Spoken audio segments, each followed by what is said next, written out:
Hi, this is Bill Farmer, the voice of Goofy, and Awesome Paul here with the Blake and South Show. Stay tuned. This is Tad Stones. Hello, this is Jim Cummings. I'm calling to say hello to my close personal friends Blake and Sal. This is Eva Lise, a.k.a. the baddest bitch in the building. Hi, this is Kevin Eastman, co-creator of the Teenage Mutant Ninja Turtles. Well, of course we are. It's the Blake and Sal Show. And don't forget to remember to tune in and watch it with your ears. Pretty cool. Stay tuned or you might get DQ'd. And you are listening to the Blake and Sal Show, the most dangerous podcast on the internet. Far out. And I'm not even supposed to be here today. And you are listening to the Blake and Sal Show, of course. Unfortunately, Sal wasn't here when I recorded this. So, Blake, you're the best.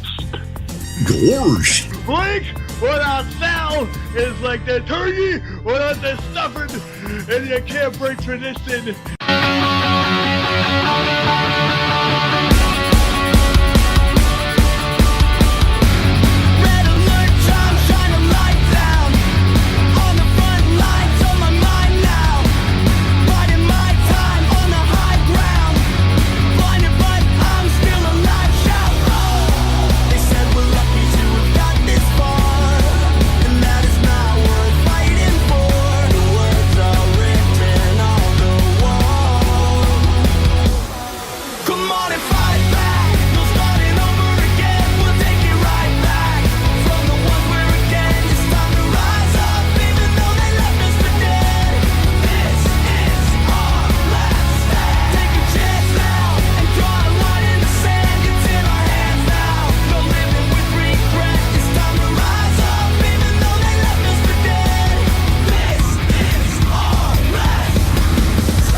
Hello everyone and welcome to a very special edition of the Blake and Sal Show, episode 186.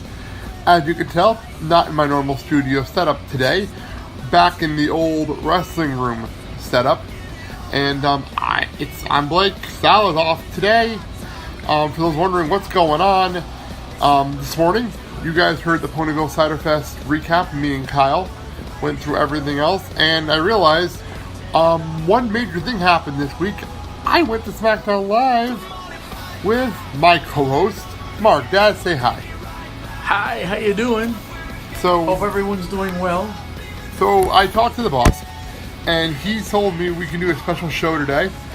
This afternoon, a second episode of the Blake and Sal Show this afternoon. Okay. And, happy afternoon, everybody. It's weird hearing us in the afternoon instead of the morning.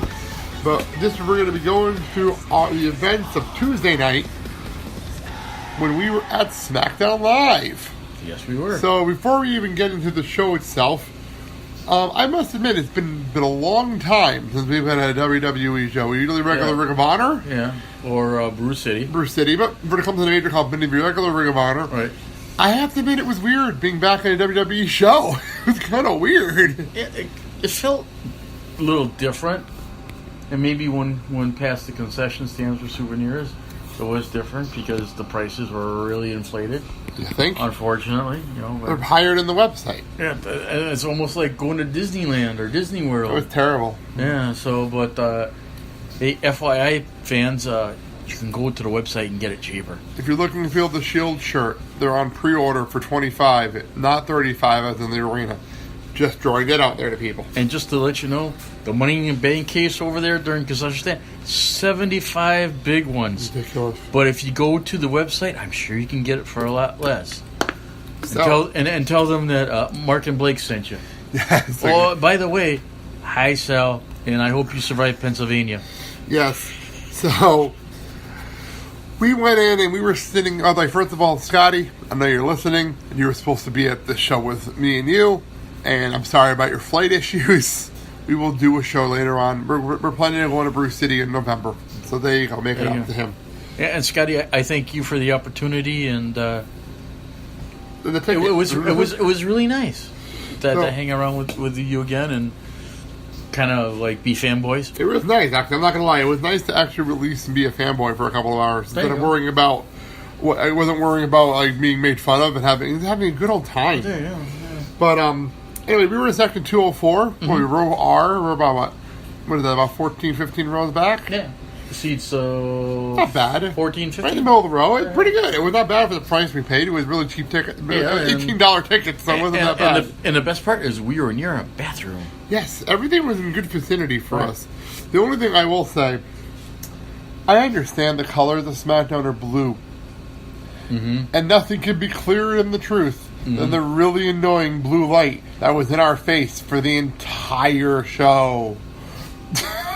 Yeah, that it was. Oh my god, that was annoying. And there's no way you could block it out because of how... I was wearing a hat and had the brim down. Well, it was the angle of the way they had the light, and it's just... It was during entrances and during the matches, there's a blue light right in your damn face. The entire like I said, if it was like one of those tan lights, then I would have put on my shades, and even red. put up my sunblock, and get a nice tan. Maybe for Raw it's red, so it's not nearly as... Well, red would probably be more annoying than blue.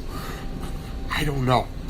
Oh, for those wondering, I'm not going to bring it up here. Raw is coming back to Milwaukee, finally, in March. March of 2018. March 5th.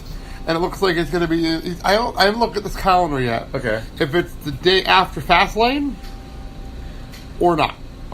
Or it might be like their go-home show for Fastlane. All I know is it's right in the middle of WrestleMania season. And at the end of the day, that's what matters. You know? Mm-hmm. That's what matters. Although I just got to note that SmackDown ratings went up this week. Oh, look at that. Gee, I guess that makes it #1 brand. Well, over Raw. I guarantee you the reason the numbers went up is because people thought the Raw was going to show up. But we'll get into all that. We'll get into that discussion. We'll get into all that. Yeah. Okay, so before we even get into SmackDown, I want to say, for those who go to a TV taping, and we've been to many TV tapings over the years, correct.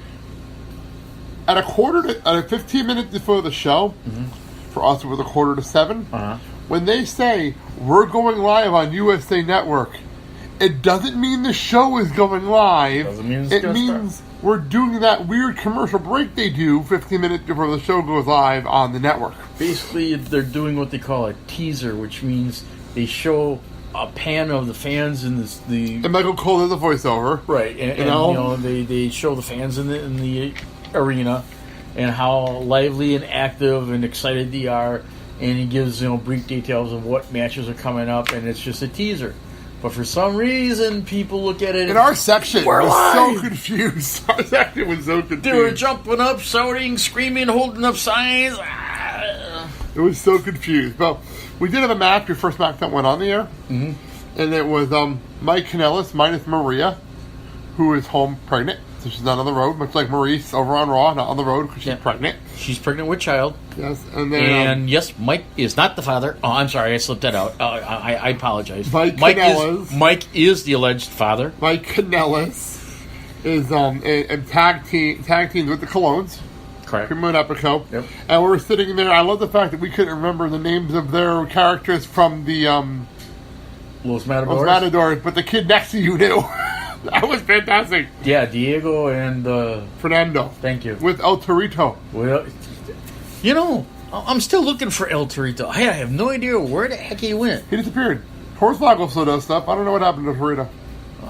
Maybe Hornswoggle had bull for dinner. Oh, jeez.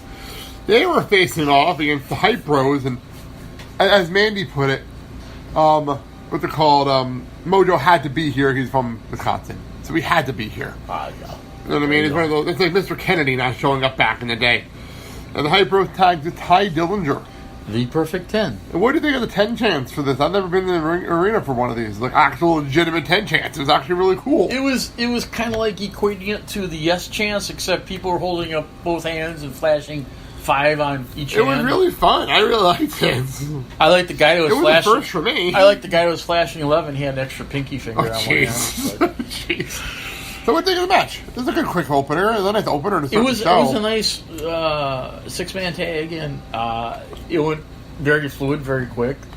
Hype Bros and Ty Dillinger actually won the match. Actually won, obviously. Yep. And Dillinger won with the hell's the name of his move? I forgot already. Someone's going to correct me. I can't think of it right now. But they said it like something perfect something. It doesn't matter.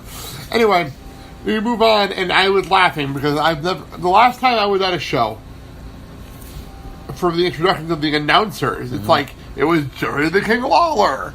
And like people like that. This is Michael Cole, who's in the place of Tom Phillips. Because Phillips is off for a couple of weeks. Yeah. So it's Michael Cole and Byron Saxton coming down. And then by himself with no video wall, which really disappointed me. But he got a big roar out of the crowd. Corey Graves. I love Corey Graves. It's like some people gave him a standing ovation.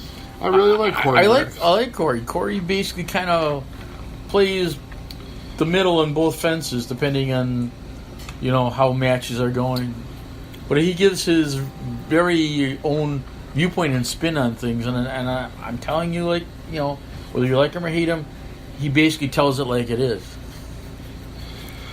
So we opened the show with the video from Monday Night Raw. You didn't see Monday's Raw. No. I did. So what did you think of Under Siege? That is the phrase they're using. Personally? Yes. I think it was brilliant. Yeah? I think it was brilliant. I'm in the middle. That's why I'm asking your opinion. I'm in the middle. I thought it was brilliant because when Angle was talking to Shane at first, and Shane basically kind of gave this hashtag Under Siege, Angle kind of kind of joking and then laughing it off. That was until it actually happened at the end of the show. The wonderful, I guess you want to say, temporary takeover took place. It was Under Siege. That's pretty much what it's called, right? And the beatdowns happened. I'm in a weird middle ground because I didn't hate it, but I didn't love it, and I don't like Survivor Series right now.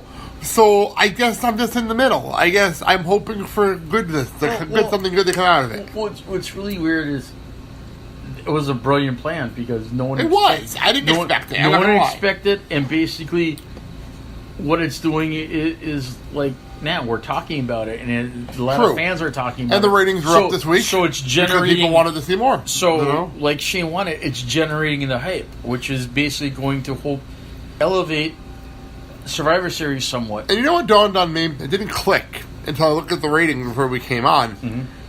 This went head-to-head with the World Series. Mm-hmm. Tuesday's show went head-to-head with Game 1 of the World Series. Yep. So I guarantee they did that on Monday to help the ratings on Tuesday. Which was smart. I'm not going to lie. That was extremely smart. That's why I'm in the middle. Because I understand why they did it. But I'm still not 100% fan of it. You know what I mean? It's a weird situation. I don't like the way their faces looked. I don't like how New Day looked. I don't like how AJ looked. I don't like how Becky looked. It's just my personal opinion. Well, you know what I mean? If you want to, quote-unquote, split hairs, put some of the fan favorites in a bad light. Yeah, it's just weird to me. I guess someone mentioned it, and the best word to describe it is bullies. They were bullies, and that's basically how they came across, and, beat downs and all this, and gangs, and ganged up on things. Yeah, bullies. But I have to give credit where credit's due, and I have to use the word genius because it got all the attention and then some. I mean, you even had sports media outlets talking about it. Was a big deal. It was a big deal. On, morning talk shows. ESPN covered it. Yeah, and it was on morning talk shows like Good Morning America and Today. I'm sure because Vince and Shane and Paul, et cetera, they're not going to leave any stone unturned, especially when it comes to hyping up a big pay-per-view like Survivor Series, and it is a big pay-per-view. Well, we'll get more into Survivor Series in a couple of weeks when we get closer, because that's in a couple of weeks. But let's get back to this show. Okay. So we open up the show with that video, and Shane McMahon came out. And I have to say, I've never seen Shane McMahon in person. This was the first for me. I loved it. I loved the music. I haven't heard the music before. Oh. Shane came out, and it was awesome. It was fantastic. He had a nice denim jacket on, and came out with the Shane O'Mac shuffle, and got a nice pop from the crowd. And the crowd loved him. The crowd loved him. Yeah, especially when he said, "Hey, Wonky, what's up?" And he's showing love, and they're giving it back to him. And the it was Under great. Siege chant was hysterical. The Under Siege chant was funny. I didn't expect that. That was good. And I don't think Shane did either. No. And I like I said, what he did got what was supposed to happen. So he's explaining the Under Siege thing. All of a sudden, I'm coming Sami Zayn. And what do you think of his over-the-top heel character? You've seen it for the first time, officially. I mean, we're talking over the top. Like, wow. I mean,